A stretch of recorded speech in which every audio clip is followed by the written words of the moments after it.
Hey, real quick before we start the podcast, if you have listened to more than one episode, can you do me a favor and rate and review the show? Now, I'm not big on asking for favors, but we really want to get this podcast listed in the top of all health and fitness podcasts, not just the fitness category. This will take you less than a minute, and if you could do that, that would make us friends forever. And since we refuse all sponsors on the show, this will be my only ask rather than telling you to go check out some supplement or product we don't actually believe in, like every other podcast out there. So please rate and review. Okay, that's it. To the podcast. All right, ladies and gentlemen, welcome to the Garage Gym Athlete Podcast. Jerred Moon here with Joe Courtney. What's up, Joe? Ready to push it to the limit today, Push it Jerred. to the limit. Yeah, let's do it. So that's what we're talking about today. How do you know when you're at your actual physical limitation? Because there is a fine line here between, pushing yourself really hard to the point and brink of too hard to where you're not really doing productive training anymore. And to be honest, could be doing some negative things physiologically. And then there's also the side of people who are like, they think that they're pushing themselves hard, but they're really not, and quick backstory on that. I had a friend, he's a personal trainer, like a very, high level personal trainer. So he's high cost, but very high touch, that he worked with a lot of clients. And one thing that came with his program were these heart rate monitors that he got for everybody. And he kind of switched them up throughout the years, like whether it was a Whoop or Garmin or whatever, but that'd be a part of your program when you joined. And he said the biggest reason he implemented that with the people he trained was because most people thought they were training hard, but they weren't. And he needed to either show them that they weren't or have them see that they weren't. Because when he would like prescribe some sort of conditioning and he's like, I need you to be at, this RPE, if he just left it to them, they'd be like, it wouldn't be that hard. It'd be like 50, 60% of what they should have been at, And so I think that it is a fine line. But then on the other hand, I think that there are athletes who push themselves too hard, too long. I've definitely been in that camp, and I know that some of our athletes are in that camp. So we're going to kind of go over 3 ways that you can know that you're at your physical limit, either as someone who needs to get there or someone who needs to pay attention to these parameters and back off. So I think this would be helpful for either camp that you're in there. So the first one is actual heart rate.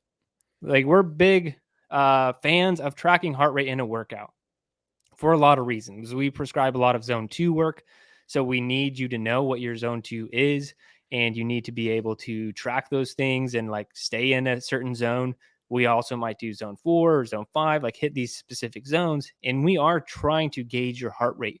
But when you get into workouts where we're not specifying a zone, we're just saying like go hard or whatever, this is where some ambiguity comes up and you don't really know. And so you have to look at your actual heart rate and see where it's at, and then kind of gauge where you think you should be.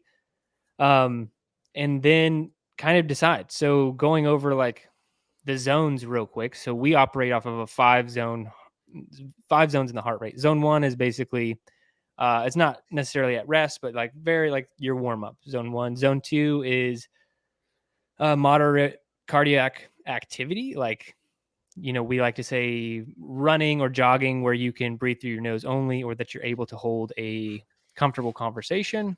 Zone 3 is more race pace that you should be at for like a 5K or something like that. Zone 4 is pushing it. This is like the end of the race where you're trying to take over that last guy out there, who's like 400, 800 meters ahead of you. And typically I feel like zone 4 is the biggest danger zone because a lot of people who have enough mental grit can hold zone 4 for long periods of time when they probably shouldn't. And then zone 5 is like straight up sprint. It's the max effort. It's pretty uncomfortable, and you shouldn't stay there for very long. So these are the ones that you should look at. What's your advice for zone 4 and zone 5, Joe, for like people going into it? Like, do you think that's something they should regularly see? You think people should be at zone 3 or below? Like, where do you like to be? Well, I can't remember the last time I hit zone 5. I just don't do it. And then 4, I might crest into there. But I mean, a lot of times it depends on the workout. After a certain point, like if you're doing a run, like whenever I do either longer runs or interval runs, like it'll gradually, your baseline will gradually go up as you go. And later on, I is when, yes, it takes me a little while to get into even zone fours, and like I might just peak in there for a second, and then after my recovery, I'll come back down to at least zone twos or so, depending on what the workout is. So if you're spiking it in the very beginning, like really getting up there super high, I don't, you might be in for a long haul for that workout, depending on how long your workout is. So um intent of the workout is will factor in, but if you like, hitting the high ranges is fine, but if as long as you can come back down. If you're hitting those high ends and you're not really coming back down, especially in the beginning, then you might be doing too much, and you probably need to back off some, because to a certain point you're just going to be, ramming your head into a wall, and you're not going to be recovering. You're not going to get anything out of it, because your sprint intervals are just going to be jogs, and you can't it like just to talking about running. Um, and you're really not going to do anything fitness wise, because your heart rate's just going to be high constantly. So, um, if that's an issue with you, if you're hitting it in the beginning, then you might need to do certain intervals that are making sure you don't go again until your heart rate is down to a certain point, or you're doing lower heart rate zones, so you're not even hitting that spike. So that's kind of heart rate wise for me. Sustainable and repeatable ones, usually that's like a 1-to-1 work rest, and you might come down some for a little bit, not like too much, but you're still coming down some. As long as you are coming down to like whatever the next zone down is from what you're training, then that's fine. And then over time, just realize that, yeah, it's gonna go up for a while. There's gonna be times, sustainable and repeatable, you're gonna be, even at rest, you're gonna be staying in zone 3, which is 70 to 80%. But after that, you should still be able to, um, doing the higher intensity intervals, be able to come back down, because you shouldn't be spending most of your time 80 plus percent of your heart rate. Yeah, and I think intent is the biggest advice I could give on that too, because um, if I said, we're doing a 4x400 meter sprint workout today, or 8x400, whatever the case is, and you go to zone 4 or zone 5, and we're only doing a 4x400, that might be fine. But if I change the workout now and I'm say we're doing 4x1600 meters, so we're doing 4 1 mile runs, that's very different. I don't need you in zone 4 or 5 for those runs, especially 4 different times. I don't know if you could actually handle that. So that's something you need to pay attention to when you go into the workout. Be like, where should I be? And most of the time, it's uncomfortable for people to do, because a lot of people have this idea that they just need to try as hard as they can in every workout. And I appreciate the mentality, but it's actually incorrect. That's not how you're going to really increase your fitness. It's a dance of doing both. To be honest, it's not that you always need to not do high intensity, or that you always need to do low intensity. You need to do both in the right doses. So you need to do a lot of low intensity, and then you need to do an occasional high burst zone 4, zone 5 stuff, to see all the different ranges of heart rates and also energy systems. So pay attention to the intent and how you're going to execute them. The next thing, because it's not always um, about heart rate. Sometimes you might be doing something else altogether, some sort of mixed modal training, lifting, whatever it could be. So the next one we have is just pretty obvious: muscle failure, muscle fatigue. If you can't do more work, your body is letting you know, hey, you're at the limit. And this is a very obvious limit, right? But if you're getting to muscle failure and you're just like sitting there trying to do one more, do one more, do one more, I'm not sure what the benefit is anymore, other than you like resting, because sometimes it doesn't actually take that much rest to be able to do like a few more reps of something. Like I was doing push-ups this weekend, kind of as like a burnout at the end of my workout, and I was just doing sets of 20, but I was doing a lot of sets of 20, and eventually I couldn't do sets of 20 anymore. And then I was like, I was trying to do these like every minute on the minute sets of 20 until I couldn't anymore. And then after a certain point, I couldn't do that. And then once I couldn't do it, all it took was resting an additional minute, and then I could do 20 again. But if you kept me at that, whatever, say it took me 20 seconds, at 40 seconds rest, um, I was hitting a wall. But if I rested at a minute 40, I was back to being able to do 20. So you just really have to pay attention to that and see what the benefit is, because when you're getting down to 1 and 2 reps, I don't see a lot of benefit in that anymore. I'm not sure if you're really moving the needle forward anymore.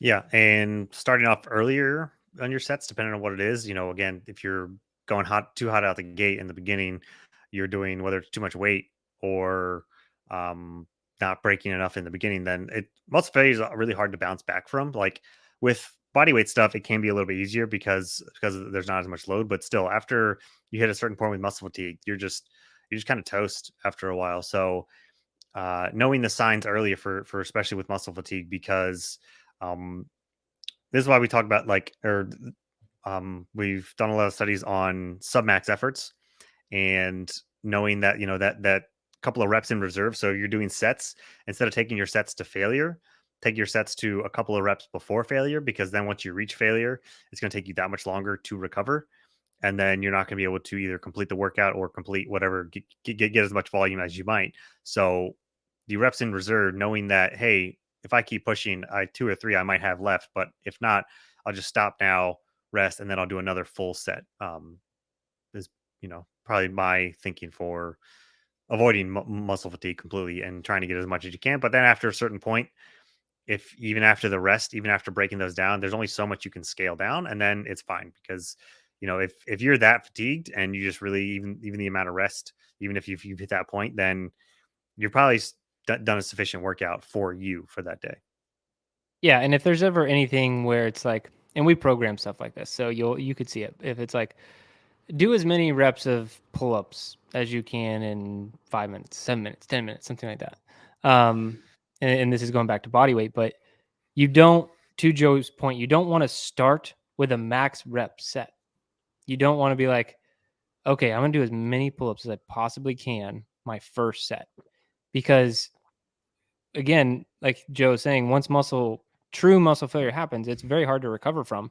And if you're on the clock, you don't want that to happen. So if like you could do 20 as your max or 10 as your max, you don't want to do 10 your first time and then do 2 every other set because you pushed yourself to your max. Just do 5. Like do 5 to 7, whatever. Like make sure you're still pushing yourself. And that's what's so like hard with these. Like I never want to sit on the line to where it's like developing a lazy athlete who has an excuse to not try hard, but I also don't want to develop the athlete who only ever tries hard to their own detriment. It's so nuanced. It's so in the middle, because if you could do 10 pull-ups and you hear us and you're like, oh, reps in reserve, I'm just going to do 2 at a time. Well, now you might not have the stimulus needed to improve, right? But then if you did the 10, you went out the gate too hot. So like there's always a middle ground. Like you have to know yourself pretty well when you're using this reps in reserve, or training a little bit less than your maximal effort every single time. Yeah, nothing's ever cookie cutter. Athletes in general, like whatever we program for you, or whatever somebody else has for you, you still have to take it into context for yourself, your limitations. And it can be hard to know that, but so we have this podcast. You'll figure it out. You'll figure it out. Just keep doing it. Just keep running your head into a wall until you realize you shouldn't do it anymore. Now, the last one is, Joe kind of hit on it when we were talking about heart rate, but the last one is heart rate recovery. And I think this is an amazing one to pay attention to. Joe, do you want to kick off with heart rate recovery? I'll come in with some of my thoughts as well. I mean, yeah, I kind of already mentioned it before, but making sure that whatever your sets you're doing, you have to come back down to a certain point. And there's on like endure and other do some of the conditioning that we program, it will be like, hey, do this interval and then rest until your heart rate drops below 60% and then go again, but then capping it at that. So making sure it can come down. And that could also be, um, what are you doing during your recovery? Like, m- um, taking your breathing into account to help aid that recovery. But at a certain point, especially like in the heat, we were just talking about summer and the heat and stuff, it could be really, really hard to get your heart rate below a certain point. So knowing when to dial it back so that your heart rate can actually drop below into that recovery type zone, so that you can still hit intervals with certain intent or whatnot. And then that goes with um, circuits and metcon style workouts is not redlining in the beginning so that you're just surviving toward the end. It's once you see you're about to spike into your 80% rate heart rate or whatever, you might need to dial it back and go for the like sustainable approach until toward the end. Because just like you would approach a race, you're not going to run balls to the wall at first and then just hope to survive to the end. You're going to hope to maintain a certain pace and then kick it at the end, just like you would a circuit, a metcon. That's kind of one of the big things that a lot of people do wrong, especially in mixed modal training, especially because of people that come from CrossFit, they just like, I'm just gonna go and then see what happens, and then beat my head into the wall and fall on the ground after, versus being able to sustain so that your heart rate can still be somewhat recovered um, for the long run. Yeah, and I think this becomes very apparent if you do interval training.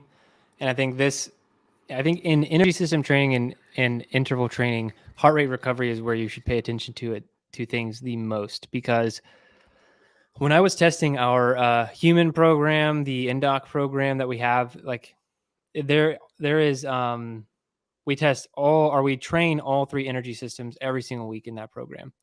And it's by the book energy system training, like the work to rest ratios, the number of sets, intervals, rounds, everything by the book. And it's all monostructural, or should be, meaning you're on the treadmill, you're on the rower, you're on one modality, you're not doing multiple different things. So it's by the book energy system training.